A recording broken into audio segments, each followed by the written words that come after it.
Russia launched an exceptionally heavy barrage on Ukraine. Moscow says that its hypersonic missiles, the Kinzhal, struck its targets. Among them were the U.S.-supplied Patriot air defense system. But Kyiv claims it intercepted 6 Kinzhal hypersonic missiles, and the Patriots are working just fine.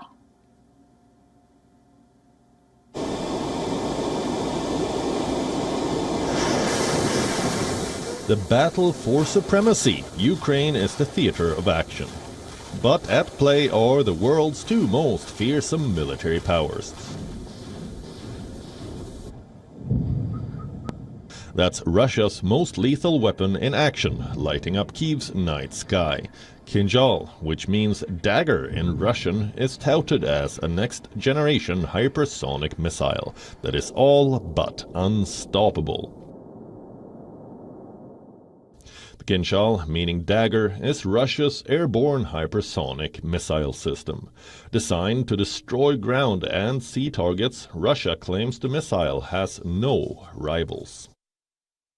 Remember, hypersonic weapons travel 5 times faster than the speed of sound, that is, beyond Mach 5.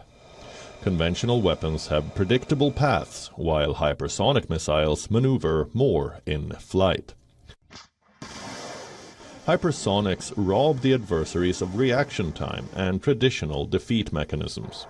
Moscow claims the missiles took out the Patriot missile defense system provided by the U.S.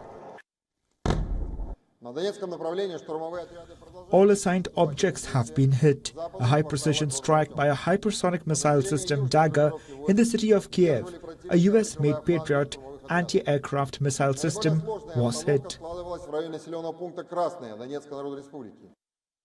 But Ukraine claims that it downed 6 Russian hypersonic Kinzhal missiles in a single night. If that's true, then it would be a major setback for Russia's efforts to develop an unstoppable next-generation weapon. Ukraine also claims that, contrary to Russian claims, the Patriot, in fact, is functioning. Remember the Gulf War in 1991. The Patriot showed its prowess. It stopped a volley of Iraq's Scud missiles. The Patriot, that stands for Phased Array Tracking Radar to intercept on target, is a surface-to-air guided air and missile defense system currently in use worldwide, including in several NATO countries. The current variants are equipped with advanced interceptor missiles and high-performance radar systems. The system includes a short response time, the ability to engage multiple targets simultaneously, and the ability to resist electronic jamming. The Patriot missile system is very costly. A single Patriot battery costs over $1 billion, with $400 million for the system and $690 million for the missiles in a battery. Whether the Russian missiles neutralize the American missile defense system or the other way around, well, it all remains hidden in the fog of war for now. Bureau Report, WION, World is One. For more on this, we are being joined by Gabriel Norenhoff from Washington, D.C. He is the executive director of Polaris National Security and formerly with the U.S. State Department as an advisor. Gabriel, welcome to WION. Let's talk about first the technicality of these Patriot missiles and hypersonic missiles. Can the Patriot missile system neutralize a hypersonic missile? So it's very unlikely that a Patriot missile could intercept a real hypersonic missile. And so the question that's going to come down to this is whether the Kinzhal missile was actually ever a hypersonic capability. One thing that we've really seen throughout this war is that a lot of projections about Russian military strength and capabilities were really overstated. Maybe they were manufactured by the Russian government. But what appears to be the case is more that there was just a lot of corruption and mismanagement within the Russian military and system that led to Putin being told that certain capabilities and certain military technology worked that simply didn't work.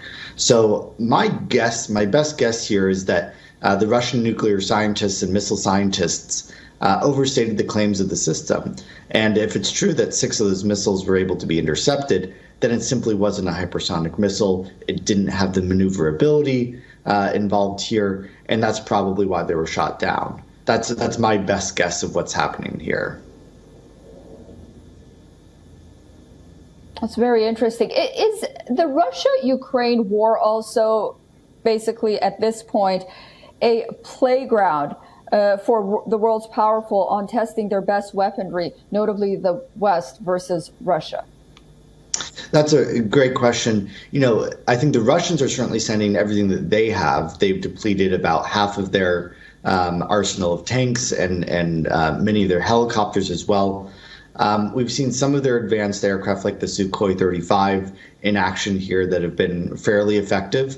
What we actually haven't seen is we haven't seen the West's most potent military equipment at play here. The United States has not sent any long-range missiles to Ukraine, for example.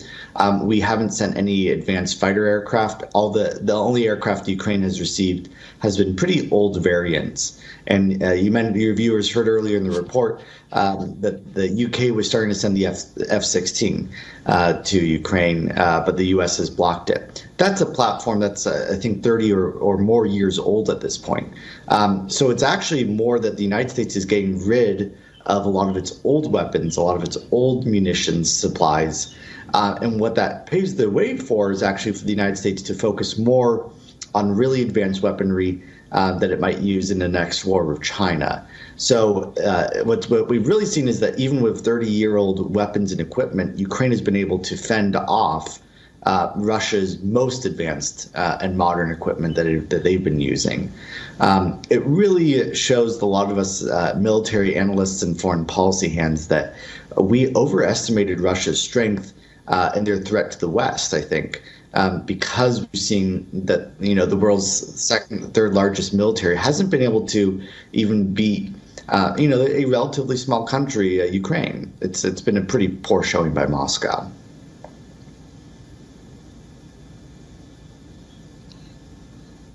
Gabriel Nurenha, thank you so much for that analysis and helping us make sense of all of this that we're hearing. We hope to speak to you again very soon on WION. Great. Thank you for having me.